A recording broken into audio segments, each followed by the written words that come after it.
Ian, and on behalf of the Rodell Institute, I just want to say how delighted we are to be here at the Batten School and how deeply grateful we are for the partnership we have with the Batten School and with Dean Solomon. Not only does Dean Solomon serve on Rodell's board of directors and lead leadership workshops for Rodell Fellows with exceptional Batten faculty, including Tim Davis and Andy Pennick, but he also serves on Rodell's Edwards Book Award Selection Committee. So please join me in thanking Dean Solomon for really making all of this possible.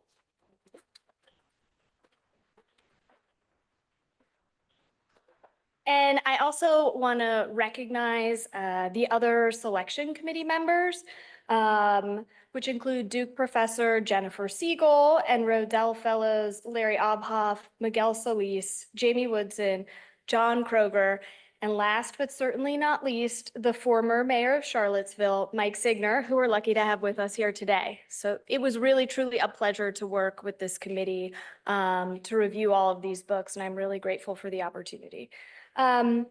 Next, I just want to say a few words about the Edwards Book Award and what it is. This award is named for former Congressman Mickey Edwards, who was the founding executive director of the Rodell Fellowship, and he ran the program for 15 years. And Mickey has not only inspired generations of American public servants, but he's also served as a model of effective bipartisan leadership as an elected official himself. Mickey is a true Renaissance man. He started his career as a journalist. He then served in the Oklahoma State House and the US Congress for decades. He's taught at a number of American universities, including Princeton, where he still teaches today at the age of 87. And he's a prolific writer and commentator on American politics. Mickey has truly dedicated his career to understanding and strengthening American democracy. And in tribute to Mickey, the mission of the Edwards Book Award is to honor outstanding books that help us grasp the complexity and nuance of American democracy and politics. And this year, we were fortunate to have many exceptional books to review. Our long list included 12 books, which we narrowed down to a short list of 6. And then we reached a very clear consensus on our winner, the best-selling book, King, A Life by Jonathan Eig. Eig's book is truly a masterpiece. It's a beautifully written portrait of a complicated and imperfect American hero. And Dr. King's Letter from a Birmingham Jail has been a part of the Rodell Fellowship curriculum since the program started. And it often elicits introspective conversations about whether one would have stood on the moral side of history in 1963. And what Eig shows us is the power of Dr. King's leadership to build inclusive coalitions that reach not only the most committed, but also the less engaged moderates, and ultimately many who initially opposed his vision of equality and justice. Dr. King transformed American life and American democracy, moving us even closer to a more perfect union. And we are truly grateful to Jonathan Eig for contextualizing Dr. King's life and legacy. So please join me in congratulating Jonathan for winning this award. Thank you. I want to give you. Oh, thank you so much. Wow. Beautiful. Thank you so much. Wow. Thanks. We need, hold on, we need a better Oh, picture yeah. of that award service. I'm gonna get out of the way, get the photographer down here for that. We can improvise. I don't want to step in too, get my own there.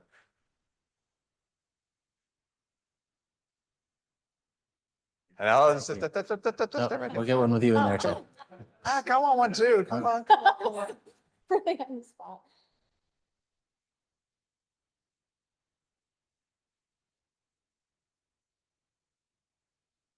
Thank you for you. indulging us. Thank you. I'm going to put that right there. That's beautiful. Well, welcome, John. Thank you. Can I just say thank you for the honor of being here at the Batten School. Thank you to the Rodell Institute. And I could not be more honored and thrilled. And the tribute, of course, belongs mostly to Dr. King, because when you can't write a mighty book without a mighty subject, as Herman Melville said, and King is a mighty subject. And I'm just honored to be helping to share his story. So thank you all.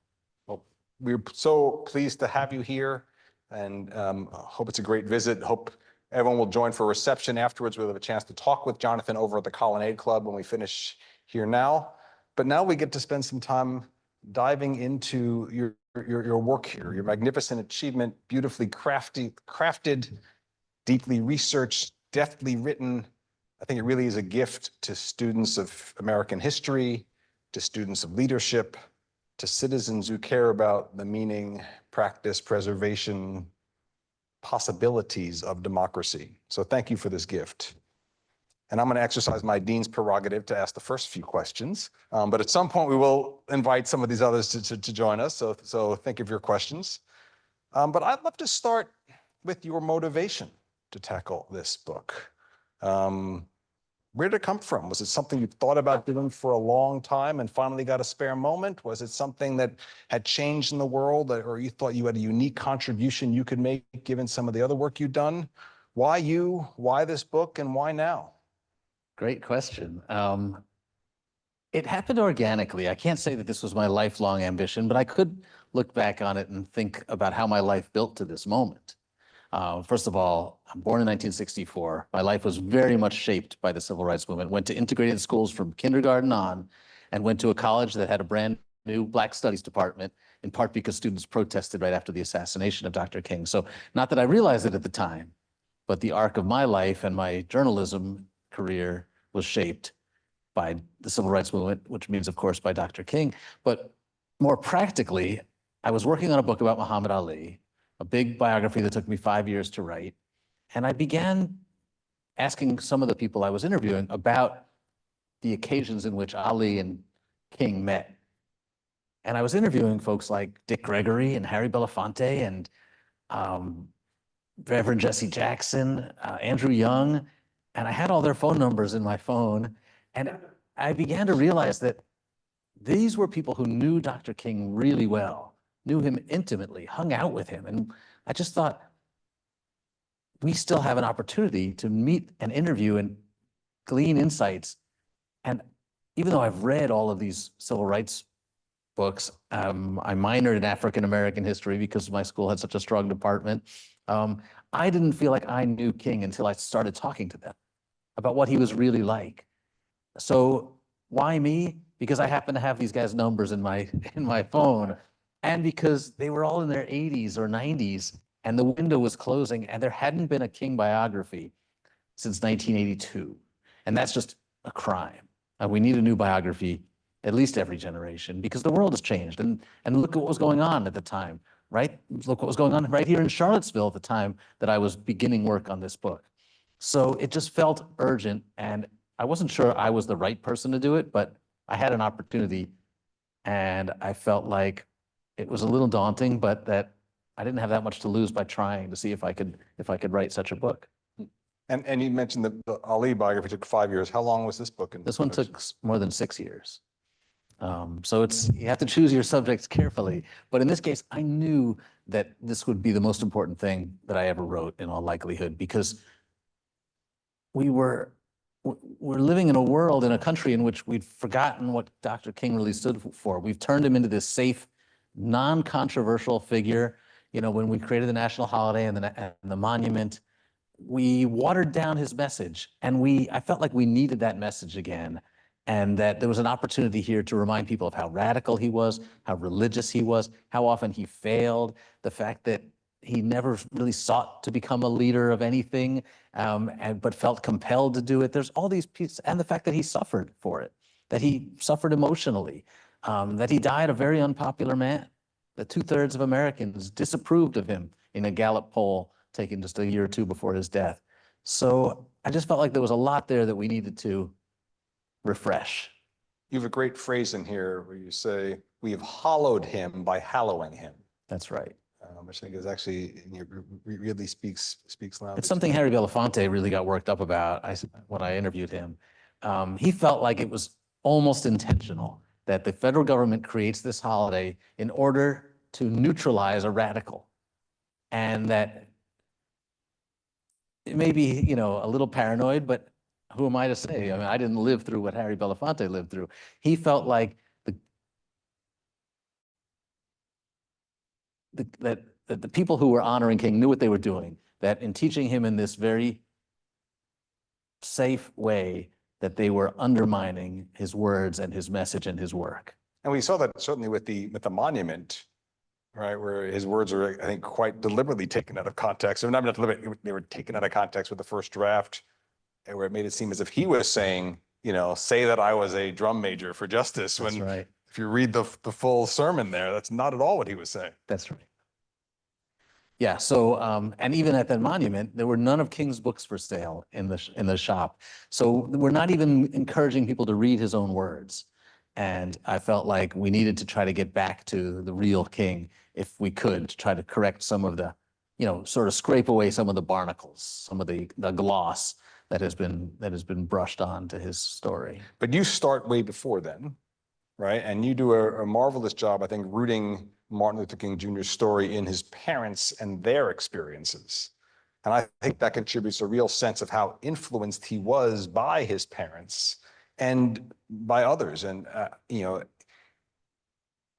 his father plays such a complicated role in his life.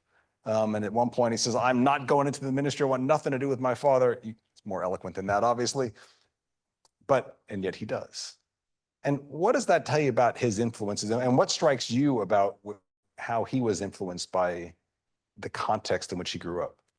You know, I don't know about you guys, but when I read a biography, I often feel like skipping the first couple of chapters because I don't want all the ancestry. I want to get to the action. But King's ancestry is so fascinating and so important. And Daddy King really should be the subject of another biography. And I found, in fact, an unpublished autobiography, a memoir that he wrote that was never published. And was that in the papers in the library somewhere? Where'd you find that? It's a crazy story. I hired a genealogist to try to see if we could figure out where the Kings had been enslaved and who had enslaved them. And we failed. We could not trace them back any further than 1870. But this genealogist said to me, do you have a copy of the Daddy King autobiography? And I said, oh, yes, the one published in 1973, 74. And she said, no, there's one published earlier than that. And I said, no, there isn't.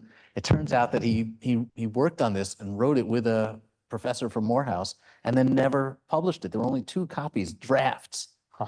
And the King Center in Atlanta, the King Center Institute at Stanford didn't know it existed.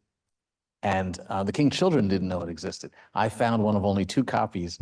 I'm not allowed to say how I got this. And then I shared it with all of the relevant people. But what it really showed, to answer your question, is that Daddy King and his wife, Alberta, as well, were hugely influential, had hugely high expectations for their children. Daddy King walks off the farm where he's a sharecropper at the age of 12, walks from Stockbridge, Georgia to Atlanta to remake himself, and marries into this much more ambitious, much more established family, the Williams family, where Alberta Williams' father was a preacher at Ebenezer Baptist Church.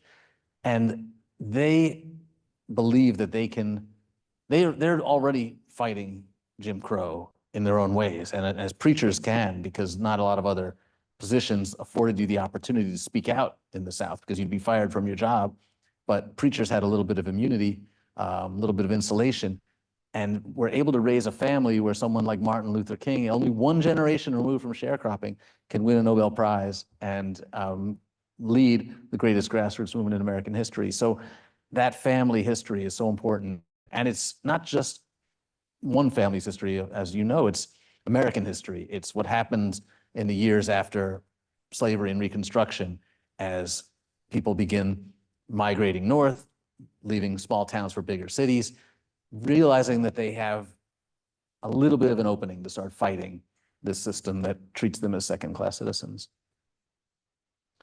Some of our students were struck not only by the influence of Daddy King and his mother, but also I think they were expecting what they learned in the caricatured history of like this solo heroic figure. But you actually tell the story of relationships with Ralph Abernathy and Stan Levison and Bayard Rustin and of course Coretta. And it's almost like you can't tell the story or a full story of Martin Luther King without talking about who he surrounded himself with and their influences on him. It's so important. You know, some people feel like biography is a dangerous form of scholarship because it puts too much focus on one person, the great man theory. And Diane Nash, almost everybody I wanted to talk to for this book agreed to be interviewed. The only three people who wouldn't talk to me were the King's children and Diane Nash. And Diane Nash said to me, for those of you who don't know, she was one of King's lieutenants, great activist, great grassroots worker, probably the second, one of the 2 or 3 highest ranking women in the SCLC. And she wouldn't talk to me for the book because she said this, she's tired of all the focus on Dr. King. That the civil rights movement, King didn't make the civil rights movement. The civil rights movement made King. That's where, and you can make that argument for sure. And I tried to say to her, I can reach more people with a biography of King, and I can still celebrate you and Dorothy Cotton and Coretta Scott King and Ralph Abernathy. Just because I'm writing another King biography doesn't mean it's the only book that's going to be written. This is my way of telling the story. It's not the only way, but she did. I wasn't able to convince her. But it's a really important point that King did not operate alone and could not have operated alone. And he recognized, and he was torn by this, that his fame, his celebrity, and his unique set of talents, his ability to speak to all of America at one time, to speak in a way that resonated with Black people and white people, Southerners and Northerners, made him an essential lightning rod, made him, people like the organizers like Bayard Rustin and Stan Levison understood, and Ella Baker understood that King and King alone could focus the nation's attention. But that doesn't mean he was doing the work alone. So it was very important for me in this book to call out, to celebrate, to raise up the people who did not get as much attention as they should have, especially the women, because King himself didn't treat the women very well, didn't realize their potential for leadership, turned down the opportunity to hire Ella Baker as the executive director of the SCLC. She stayed interim for. She was interim briefly and should have been appointed full-time. It would have been the best move King could have made. His life would have been so much easier. Clearly, one of my important goals with this book was to celebrate Coretta and to show how important she was to King, to the movement, and not as a spouse, not as a housekeeper, as a house wife, but as an intellectual force. And the reason King marries Coretta is because she's got more experience as an activist than he does, and yet he still doesn't really take advantage of her skills. So all of that was very important context for me. There's a lot of drama in this book, I found. From the moment where the 26-year-old King is having a panic attack trying to figure out what he's going to say when he goes to the church, the first public meeting for the Montgomery bus boycott, to just a year or two later when he's wondering if he peaked too soon, and he's all, what happens when you're 27? You've achieved this great achievement.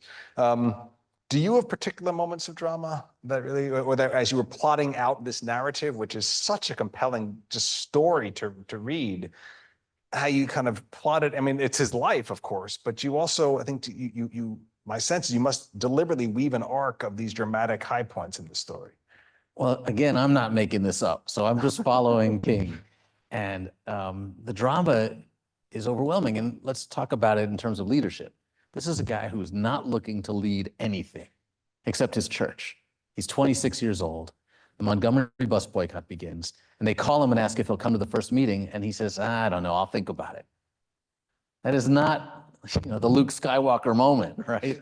That is human. That is real. I got a 2-week-old baby. I've got a new church. I got a dissertation to write. Let me think about it. But when he thinks about it, he realizes he can't sit this out. And then suddenly he's thrust into this position where they actually ask him to lead, because the women who actually organized the boycott aren't going to be accepted as leaders, sadly. That's just the world we're living in at that time. And King is new in town, so he hasn't made any enemies yet. So they think, put him out there in front. And he's a pretty good speaker. So he finds himself thrust into this, but that doesn't mean he has to stay in charge. He could have quit after the Supreme Court, gave them the victory in the bus boycott.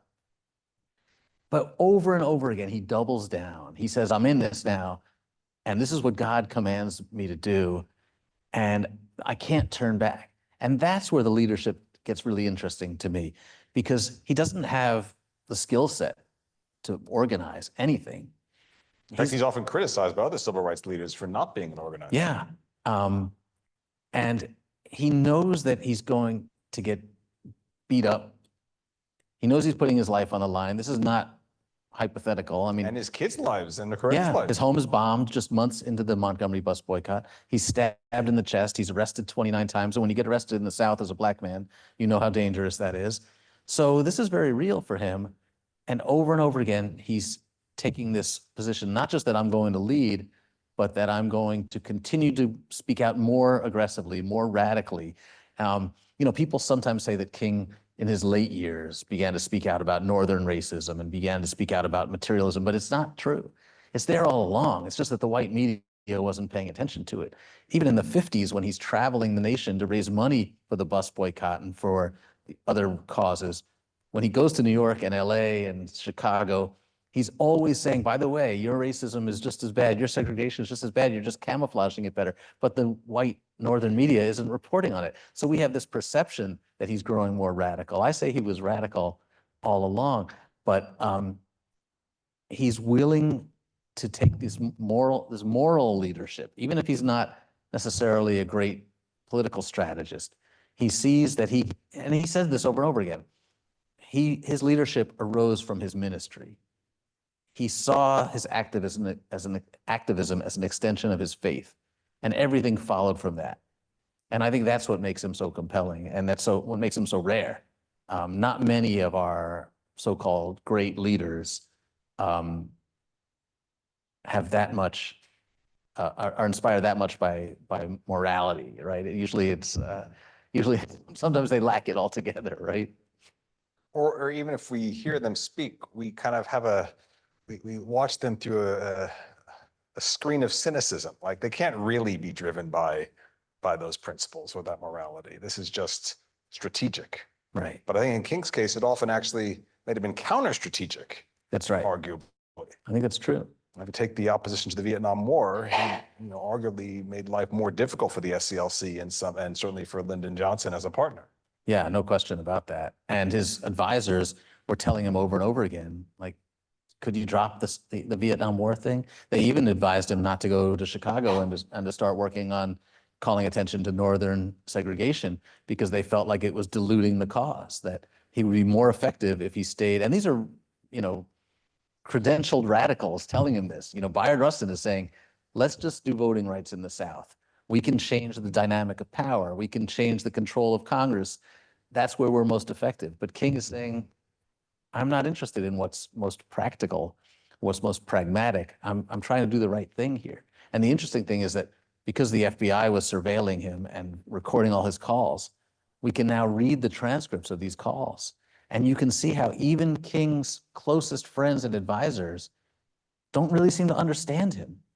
And he's having to explain to them over and over again why he's speaking out on Vietnam, why he's attacking LBJ on issues like fair housing, even though he needs LBJ to. And King has to explain to his friends that it's not about politics. He's not trying to do the politically wise thing. He's trying to do the morally wise thing. And your heart just goes out to him, reading these transcripts, because he feels all alone. He feels like even his friends don't understand him. He almost reads with real pain, I think, after Stan Levison criticizes his speech at Riverside Church on the Vietnam War, like, you just don't get me. It's heartbreaking, really. And that's one of his closest friends. This is like the guy he calls at 1 a.m. when he can't sleep. And he's saying, don't you get me? Don't you understand this, at this point, who I am? Your heart goes out to him. And that's just, again, to show how much he sacrificed, how much he suffered. He does not seem like a very happy guy those last few years. So you talked a minute ago about the recordings, right? So we have the FBI was tapping his phones or bugging his phones for a long time. And sometimes there's a recording and it's an actual transcript, but there are other times it's a summary, Right. or it's a transcript, but then there's other statements written in. Can you talk about that and how, because that reveals a lot about his affairs and some of the things that are admirers of King maybe less comfortable reading. And yet you also had to parse what's real and what's just J. Edgar Hoover with an agenda. Yeah, let's put this in a little context. the FBI began surveilling King. Robert F. Kennedy approved the wiretaps. John F. Kennedy knew about it, and they originally were concerned that he might be associating with Communist Party members. And it quickly became clear from listening to his phone calls that he was not remotely interested in anything communist oriented. But by the time they got around to making that conclusion, they had begun to hear him on the phone with women. And J. Edgar Hoover recognized that that was something he could use for leverage. Now, you might ask, why would they care? Why would that matter? And I think the answer is that J. Edgar Hoover saw his job as protecting the status quo, protecting the American way. And his vision of the status quo and the American way was white Christian nationalism. He believed that his job was to make sure that the people in power kept power, because it was working out pretty well for them for 300 years or so. So why would he see King as a threat? He's clearly not a communist threat. He's a threat because he might really force change in this country. And then when King begins speaking out on economic issues, not just voting rights, not just civil rights, but things like Wages in Memphis. Wages in Memphis, guaranteed income, guaranteed jobs. Now he becomes an even greater threat. And that's when you see the surveillance increased. That's when you see the FBI tapping his home phone, his office phone, putting bugs in his hotel rooms. And at one point, taking a tape, a compilation of tapes from his hotel rooms and sending it to his home with a note saying, "You're going to be exposed. The only way out for you is suicide." That's our government, our tax dollars, the same government that honors him now with a monument and a national holiday. So to answer your question more specifically, we have these transcripts of tapes of phone calls, and people who are on those calls, including Andrew Young and Harry Belafonte and Stan Levison, have read the transcripts and they say they're accurate.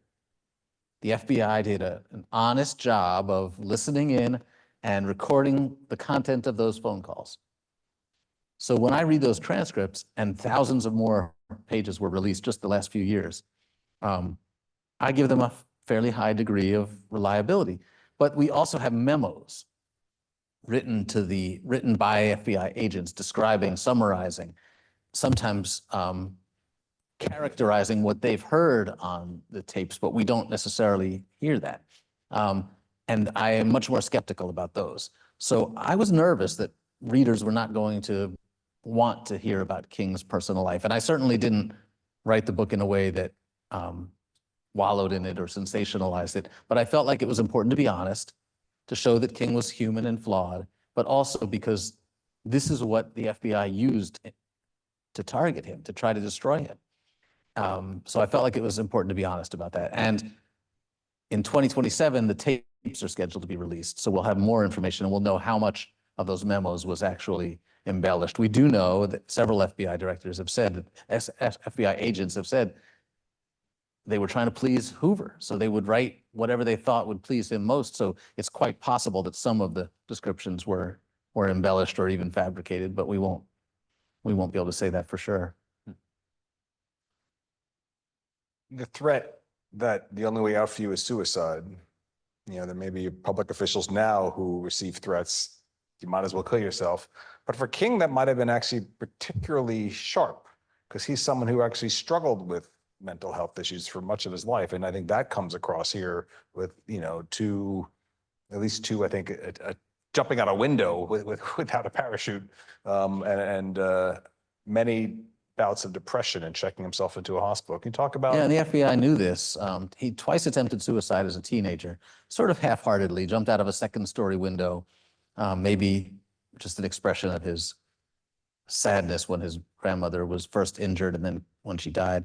Because he didn't stick around to watch her as he was supposed to. He and his brother were playing around in the house and they accidentally knocked her over and she was out cold for a little while and recovered. And then months later, she died, and unrelated to the fall. And he was so upset. He was supposed to be home. He'd snuck out of the house to go to a parade, and he felt guilty because he disobeyed his father. So he again jumped out the window. Very emotional, but he was hospitalized as an adult numerous times for what he called exhaustion, but his friends described it as depression.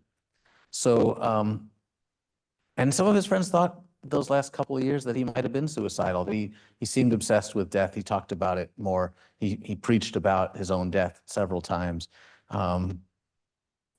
Certainly, his final speech the night before his assassination was one that sounded like a man who was prepared to die. I wouldn't say he was suicidal, but I would say he was a man who was prepared to die. I think it was that very morning that there was the bomb scare on his flight. Right. Right. So Yeah. he was lived with the fear of people are trying to kill him. Yeah. And again, when you've been shot at and stabbed in the chest and your home has been bombed, it's not paranoid thinking that someone might, and you're getting death threats almost daily. It's not paranoid to think that someone might be trying to kill you. How did your relationship to King as a heroic American figure, and you even call him one of our founding fathers here, how did that evolve from before you started this project, as you dug through the primary materials for it, as you completed it, and now as you're going around the country talking about it? How has your understanding and sense of relationship with this man evolved? Good question. With any book, there's a danger that you're going to fall out of love with your subject. There were times where I fell out of love with Muhammad Ali. I fell back in love by the end, but with King, I only came to admire him more, even as I learned some of the unfortunate, details of his life, or the difficult details. I would call myself a very slightly religious person, but I had never wrestled or considered so deeply someone else's faith before and how it moved them. And I was so inspired by the idea that somebody believed the words they prayed so much that they would devote their lives to it. And one of the great blessings of my life is that I got to know people like who knew Dr. King. Some of the friends of Dr. King became friends of mine, and that still boggles my mind. But one of the people who I spent the most time with during, especially after COVID, because some of these older folks were home and they had nothing to do, and I could call them every day. Reverend James Lawson tried to explain, and he was one of the earliest teachers of nonviolent faith in America, and worked with King from early on, from Montgomery on. And he tried to explain to me what it meant to feel called by God. And we spent hours on the phone, and I don't think I'll ever feel as a kind of faith that they did, but trying to understand it and living with that, and understanding how a person could see their place in the world as being, insignificant in a way, but significant in that you have this responsibility to work with God to shape the universe, and to feel like that is a moral duty. That, that moved me, and I it's changed the way I see the world. I may not be, my rabbi jokes that I've been in church a lot more than I've been in synagogue the last year, but it definitely changed the way I see the world. Coretta, such an important figure in his life,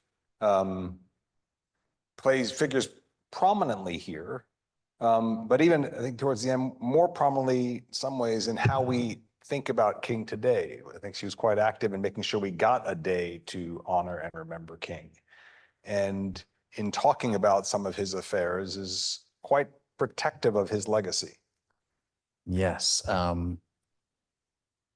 I think, she clearly had a huge impact on how we celebrate him today. And she, more than anyone, is responsible for creating the national holiday in his honor, and the monument in Washington, D.C. But to me, that's only the epilogue. What's really important is how she shaped his activism from early on, and how, even though, as I said, he did not come around to seeing the world in a more enlightened way when it came to gender, he knew how important she was. There's this great interview that he did on television, and I found the outtakes from the interview, and this typically sexist white male reporter of his age says, "So, Dr. King, have you educated your wife about the civil rights movement and activism in general?" And Dr. King says, "Well, actually, I think she educated me."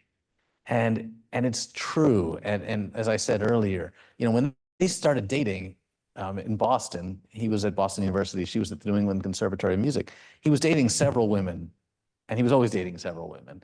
And the women, I interviewed some of them, they always said the same thing. They said he was really short. He was 5'7", the same height as I am. But he had a car, and they liked that. But when Coretta met him, he started like throwing these lines. She said a bunch of jive. Like she was not impressed. But on that first date, when she started talking about her work as an activist, that she'd been to, Antioch and an integrated college, that she'd been involved in protests on campus, that she'd been to the Progressive Party National Convention, suddenly King said, "I think you're the one I've been looking for. And I'm going to go back down south and I'm going to kill Jim Crow. And I need a wife who can support me in that." And her response was, "Well, how are you going to kill Jim Crow?" And she started recommending books for him to read. And all throughout their lives together, she was pushing him. When he won the Nobel Peace Prize, it was Coretta who said, "What else can we do with this? How can we leverage this? Maybe we should start thinking internationally more. Maybe we should be speaking out on apartheid, on the Vietnam War," right? Coretta spoke out on the Vietnam War before Martin did. So I thought that until we get a proper Coretta Scott King biography, it was really important for me to tell her story here. And I was able to find, one of the things I haven't mentioned yet is that there were tons and tons of new archival materials to work with this book, things that other researchers had not found. And you'd think for someone as famous as King that everything would have been discovered already. But there were thousands of pages from King's private archivist at the Schomburg Center in Harlem. The boxes had never been opened. Coretta, just a few months after her husband's assassination, went to work on her own memoir, and she worked with a ghostwriter. I found that ghostwriter's tapes of the interviews with Coretta. So all the stuff that they talked about that didn't make it into the book, I was able to include in this book. So it's just a reminder for why we need new biographies every so often. First of all, we view women's roles differently than we did than the last round of biographies came out, but also new archival material becomes available. So you mentioned things that didn't make it into the Coretta's book and things that were outtakes from the TV interview. What was left on the cutting room floor for this book? Not much. I feel like the only area where I had to really, it's a pretty big book already. I didn't want it to be too much bigger, but I felt it was very important for the last chapter of the book to feel dramatic, to have you on the edge of your seat. And I wanted people to cry when the book ended. So I had to cut a lot of really great sermons, a lot of really great speeches, because I wanted that last, 6 months of his life to feel like, you can, your pulse is rising. And that's probably the biggest. And there are other strategic choices you make. And, some people have suggested that I didn't give enough credit to the role of the labor movement in the civil rights movement. Everybody, you can't do everything. It's a biography. It's not the 3,000-page history of the civil rights movement. So you have to make some sacrifices. And mostly I feel good about the choices that I made. Because I went in knowing that, as I said, I wanted this to be an intimate portrait. I wanted you to feel like you understood him better. I wanted you to be in tears when he's taken from us. And that means that you have to be deliberate about, leaving out some of the stuff that maybe slows you down. Can you talk a little bit more about your process for actually coming up over 6 years with this finished, incredibly smooth story? And the strategic choices you make, but also, are you writing on note cards, on computers, using ChatGPT? What's the approach? Yeah, I just load all my notes into ChatGPT and voila. I suspect someone's doing that right now. But no, I started out realizing that all of these associates of King were old and that I needed to just not even think about writing. So all I did for the first 2 years really was interview and begin to search for archival materials that maybe others hadn't been through yet. And then taking things like the FBI transcripts and trying to get them organized. So And you knew that these interviews with these living people was going to be fresh and new material, but you didn't necessarily know that you were going to find new archival material. no, I didn't know that. And very early on, I found those papers at the Schomburg Center, and they were kept. This is one of the things that, I've learned slowly because I'm not a trained historian, but one of the things I've learned is that when you see something great written about your subject, you look for the writer's archives. So the very first Martin Luther King biography was published in 1957 by a writer named L.D. Reddick, who I'd never heard of, Lawrence Dunbar Reddick. Turned out that he was an archivist, a historian, working at the University of Alabama, happened to be in Montgomery at the right time, and decided he was just going to document everything. And he went to every meeting, and he wrote down every song that was sung. And he ended up becoming a friend of King's, and they would travel together. And he documented the entire civil rights movement in his terrible handwriting. And he wrote the book about King. He was starting to work on a book about Abernathy, but he never finished it. And all of his papers were at the Schomburg Center. So that was a gold mine. But in terms of, process, a couple of years of just digging through archives and interviewing folks. And then I begin to think about writing. And I work alone. I do all the research myself. I'll occasionally send somebody to a library for me to copy something if I don't think it's, a vast collection. If it's a big collection, I go myself. And I don't have, a team of assistants, processing this material for me. That's the biggest challenge, is keeping all the material organized and knowing that, like, I'm doing this interview now, or I found this scrap of paper now, and I'm not going to need it for another 3 or 4 years. And will I be able to find it when I go back looking for it, in 3 or 4 years? That's the biggest challenge. And I still work out of the laundry room. It's a mess. Every book, my software changes. Like I use Google Drive or Dropbox, like a mishmash of all these things. It's not good. There ought to be a better way, and I'm pretty sure ChatGPT is not it. Well, that's great. Thinking about that for a second, how is technology and the way we now record so much, more photos and more digital and video, how will that change the way biographies are written and life stories are captured and comprehended in the future? And you're working on a new biography now, and I assume you're dealing with new media in new ways. Yeah, it's a challenge, and I don't think anyone knows yet. When so much of our lives are recorded online and so much of it is stored in the cloud, if I were to write your biography, 20 years from now, would I have access to all that material? I won't, I promise. Would I have access to all that material? If the family, if your children decided to give me access to all of your files and you'd save them all for some reason, like, would I even be able to get through all of it? Because it's vast, right? Like, I have no idea what the next generation of biographers are going to do. I suspect some of them are already wrestling with it, because if you're working on an Obama biography right now, you're probably going to have to deal with, but he at least had it preserved while he was in the White House, right? But I just don't know. I think it's going to be, on the one hand, we have far more material to sift through. On the other hand, we have much less meaningful material to sift through. When people wrote letters, they were composing their most important thoughts, and they had to be somewhat selective, and they had to summarize. But now, I'm not going to read every email that you wrote in writing your biography. So I don't know. I think it's going to be a great challenge. Why don't we welcome some questions from the audience here? So if you have a question, please raise your hand and I'll call on you and maybe say your name. And yes, Gerard, Professor Robinson. Really enjoyed the presentation. Many great readers have been resourced, and Dr. King had and stopped doing amazing ones. Learning things about him that influenced King, or things that made you think about learning. That's a great question. It's interesting that you see a lot of his mentors are people who actually are sort of a reflection or a response to his father.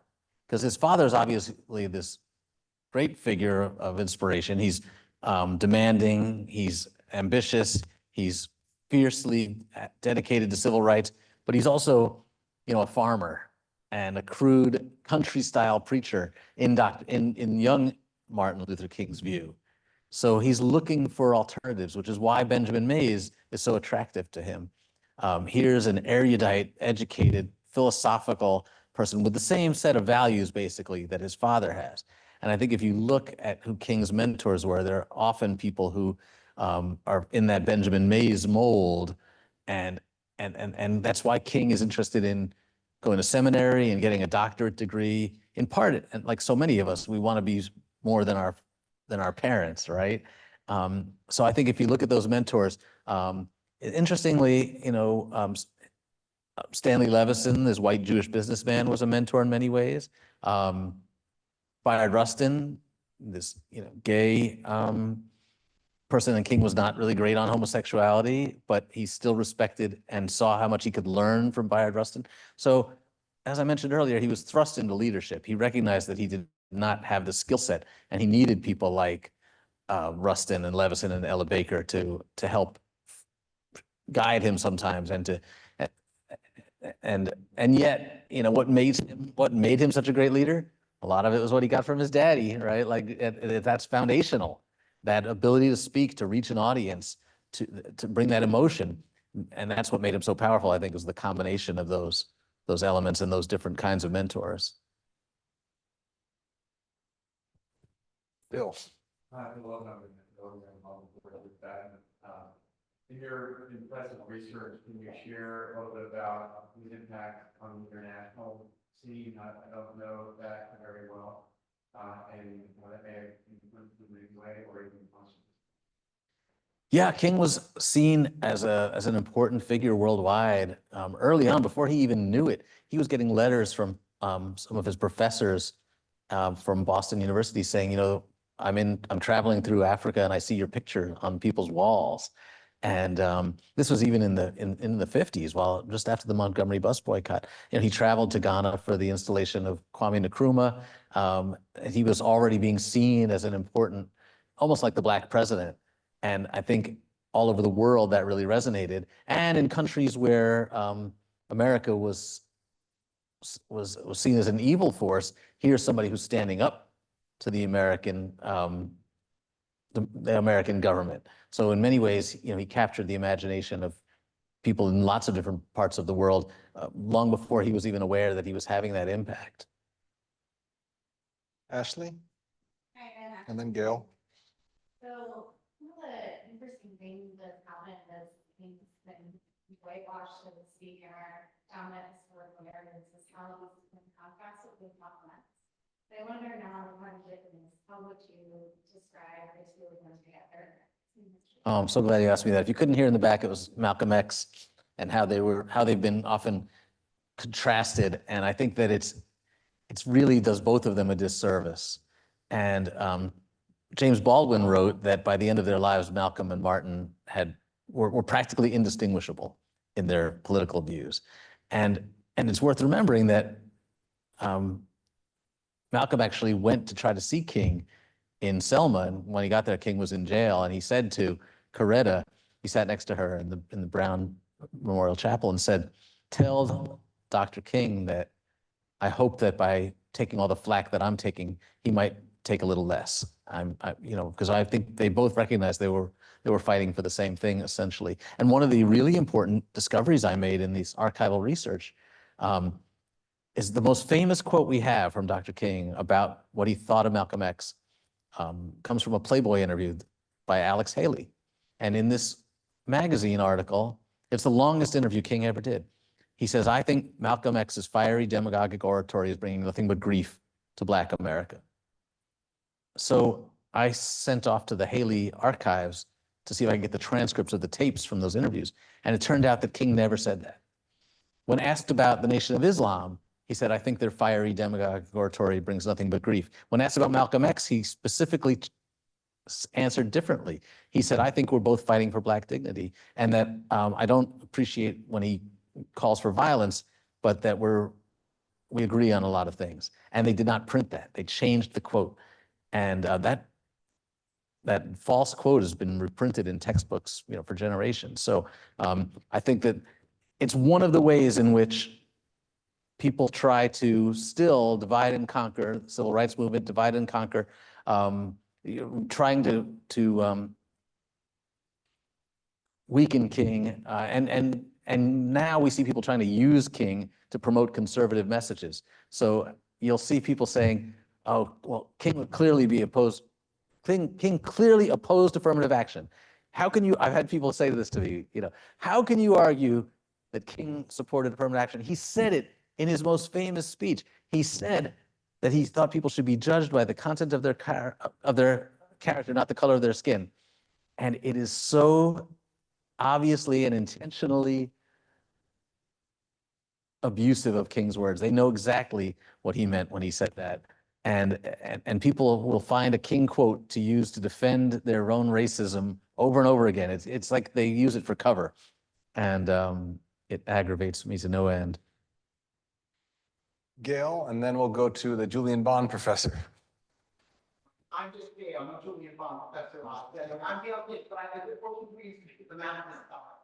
And one of the things that you talked about there was this issue, which I hadn't known as much about, which was that in fact, you alluded to this a little bit, the women were at the forefront of the sort of, the civil rights effort early on. It was women who would lead, Black women in particular, and that King kind of, and it just was of its tongue. I guess to help situate us to understand what was going on, that the women who were already making strides and in leadership positions, he appears, and then suddenly it sort of takes off. But I just thought the history of this was interesting for me because I think some of us don't understand what was already being done and how many women were behind this, particularly in the South, obviously. And that he was able to then come in because of, in fact, the figure he was, but sort of take it to a new level, but it would not have gotten there if they had not already done some of the work. It's clearly, incontrovertible. And you look at it just in Montgomery, for example, Joanne Robinson was preparing for years, and she wrote letters for years to the mayor saying, if we boycott the buses, we can put them out of business. And finally, Joanne Robinson and Rosa Parks decided the time had come, and not just those two, but other women as well. And then E.D. Nixon says, "Okay, we'll take it from here, ladies," and we need somebody to be our spokesman because E.D. Nixon and Rufus Lewis can't agree on who should be in charge, so King ends up in charge. Next thing you know, the women are pretty much relegated to bake sales and marching, of course, and I shouldn't make a joke about the bake sales because they remained hugely engaged and they made that bus boycott work, but King was getting all of the attention for it. Professor Gaines. Thank you for your work. I have a question a little bit of the counterpart to the first question about King's relationship to mentors. And I'm curious to hear what you think about his relationship to the younger activists. I mean, we forget that he was a very young man. But all the sort of rising generation of younger activists and people who were Black Power activists, people who thought of themselves as to the left of King. I'm just wondering what you think about the relationship, because you were just saying earlier that Dr. King was radical all the way through, and we have this narrative in which it becomes more radical over time. But you could comment on that question of King's politics in light of the perceptions of King by these younger Black Power activists who probably thought of themselves as being more radical. Yeah, it's a great question. Even before the Black Power movement and the Black Power, phrase came into vogue, King was already seen as old school, right? So after Montgomery, he goes and tries again in a couple of places and doesn't go so well. And then you see younger activists literally like reading King's comic book and getting inspired to sit in at the lunch counters and starting the freedom rides. And King is not leading those movements. In fact, he's not really involved. And a lot of people would have tried to take over, right? Here I come, I'm Dr. King, I'll take it from here, boys, right? But no, he doesn't do that. Much to his credit, he really just says, what can I do to help? When they ask him to come in and speak to raise money or to try to summon more media attention, he'll show up. But he doesn't try to Bigfoot those movements. It's really to his credit. And I think King recognized that he could play this specific role of shining the light, getting the nation's attention in places. And again, he wasn't always thinking as a brilliant strategist. He was willing to just throw himself in and see what would happen, knowing that the chaos would often bring good results, and that sometimes just blowing things up was the best thing he could do. But and as you've said, he was young. He was 26 at the start of the Montgomery bus boycott. He was only 38 when he died. 39, sorry. But when other more radical activists like Stokely Carmichael began saying Black Power, King once again didn't take it personally. He learned from them, and you can see how his actions were adapting, how he was absorbing what they had to say. When King marched with Stokely Carmichael in Mississippi, Carmichael even said to him, I'm using you. And King just laughed and said, yeah, I get used a lot. That's okay. And Carmichael tried to convince him to start saying Black Power because it was getting great response. And King wouldn't do it. He kept saying, I don't think it's me. It just hints of violence, and I don't want to even hint of violence. But King does change as a result of that. He's really listening and learning from Stokely. He begins using Black a little bit more. He, was still using Negro a lot. And he begins talking about economic power. So he just won't put the two words right next to each other. But he's clearly, he's a learner. And I think that's why he was never, even with Malcolm X, he tried not to be publicly too critical. I think he was open to learning. And he recognized that they were on this spectrum, that they were all fighting for Black dignity and justice. Yes, Sarah. Hi, Sarah. Thank you for being here and for writing.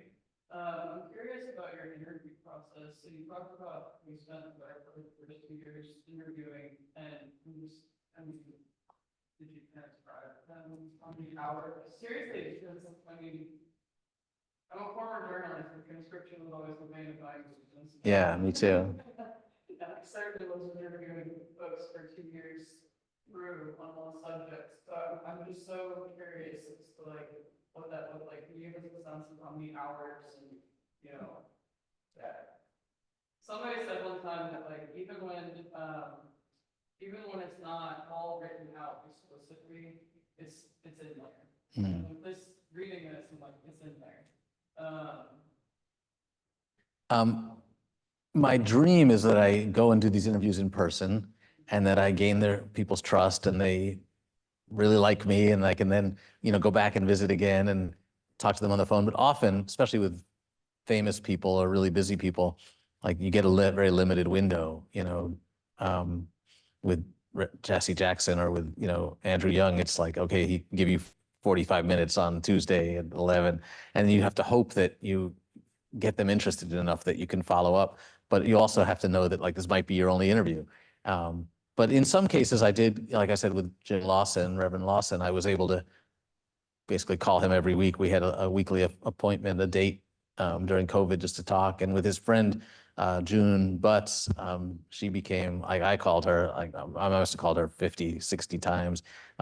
She was in a nursing home during COVID, and I just loved talking to her. And yeah, I would transcribe all these interviews. Now I use AI for the first transcription, and then I listen to it to check for the accuracy of the AI transcription, which saves a lot of time. But you really have to go back and listen to it, because you don't hear everything the first time. When you're interviewing somebody, it's always startling to me if I'm taking notes and I think I'm getting stuff down, and then I go back and read the transcript, how much I missed in my notes and how much I even wrote down incorrectly in my notes, which makes me think when I was a newspaper reporter and I wasn't recording my interviews, I was probably getting it wrong quite a bit. But that's just the way that, the brain works. You're listening, you're trying to absorb what they say, you're trying to write what they say, and you're trying to think of the next question. You can't really do all those things at once. So The transcription helps a lot, and I do try to record all my interviews. And I think especially for something like this, they'll be, valuable for historians in the future. I hope that people will have a chance to listen to these recordings and use them again. And I went back and with Ken Burns to record. We got 30 of these folks who are in the book. We got 30 of them on film. I don't know what or when Ken's going to use it, but John Lewis and Harry Belafonte, and we got a lot of, and June Dobbs Butts and Jim Lawson. We got them all on film too. So I'm excited about that. Essence? I'm piecing together this question in my brain, so excuse me if it fumbles out. You briefly mentioned the Mountain House speech and of course, the struggle, the mental health struggle. And I'm wondering, so Mountain House speech was like the final speech that he gave in his church, and he's been let go, all these things. And I'm wondering if in your findings, put those two things together, because it does have a kind of prophetic sorrow to it.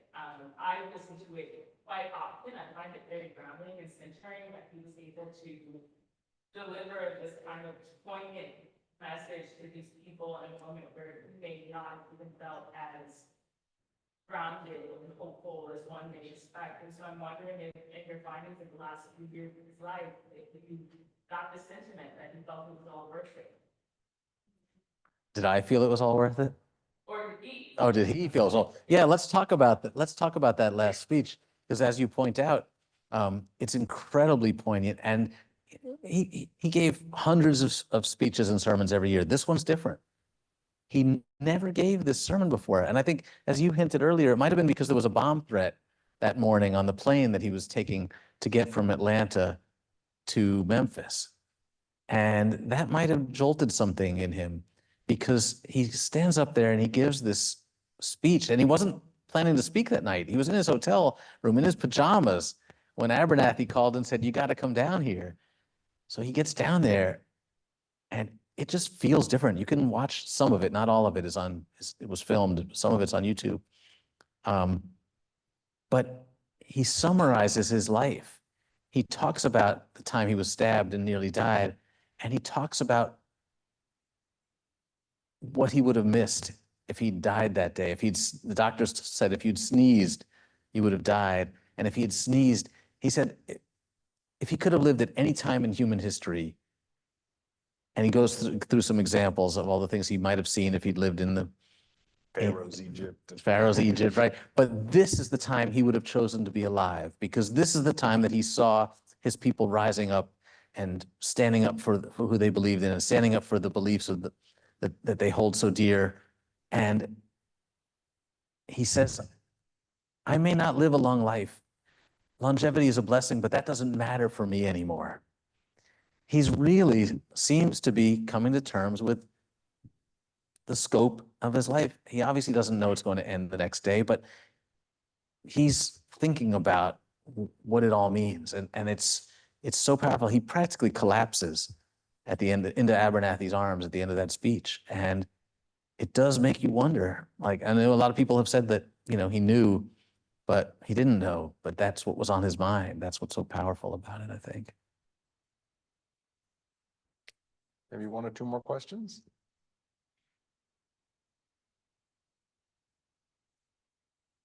Then I will bring us to a close, and I'll turn to you for one last word, as I promised I would. But I think it's such an important story, and you tell it in such it's compelling, gripping way. It really is a major contribution. And when we had a book group with some students, one of the things they talked about were the leadership lessons they were taking from it. And I think as we go forward as a School of Leadership and Public Policy, and as you go around and talk about it, I think you should know the impact that this may have on future people who want to exercise leadership to build the beloved community. And it really is this is a well-received award. Thank you. And it's a real honor to have you Well, here. thank But I will you. give you the final word before we go drink some wine together at the Colonnade Club. Well, thank you. And I think just on the question of leadership, to me, what I take away as someone who's not studied here, unfortunately, but King's leadership sprang not from his desire for power, but from his belief in making the world a better place. And that's something we can remember, that he wanted to do something not for himself, but his leadership really sprang from ideals, from believing in something. And you know, Essence, you mentioned that last night of his life. I guess I would just close by reminding us that the next day, he was standing on the balcony of the Lorraine Motel, and his driver said to him, "It's getting kind of chilly. Why don't you go back in and get a jacket?" And his last words were, "Okay, I will." And when I wrote that, it didn't occur to me that those were actually his last words. It was a reader who pointed out to me, and he said his last words were so powerful, and I couldn't remember what the last words were because it was just a detail in that final moment. But I find it really inspiring that this man who was not looking to lead, this man who was not eager to step up for the Montgomery bus boycott, but felt he had to, and over again responded to the call for action, that this man never lost hope, and he continued to say, "Okay, I will." And that if he could have that kind of faith and that kind of hope, then we can too, because I know sometimes it feels like we can't make a difference, that the obstacles are too great. But if Dr. King could keep going and to continue to believe and to continue to want to do that work, then that gives me a lot of hope for us. Please join me in thanking Jonathan Eig. Thank you. Thank you.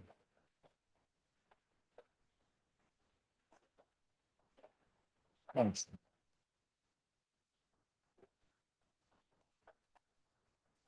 So there'll be a reception in the Colonnade Club. For those of you who don't know, it's just down this way. You can follow others who do know. It's this, what would be Pavilion 7, if there was a Pavilion 7. And we'll be there shortly. Thanks for joining. Right. Thank you. That's great. Very good job. Thank you.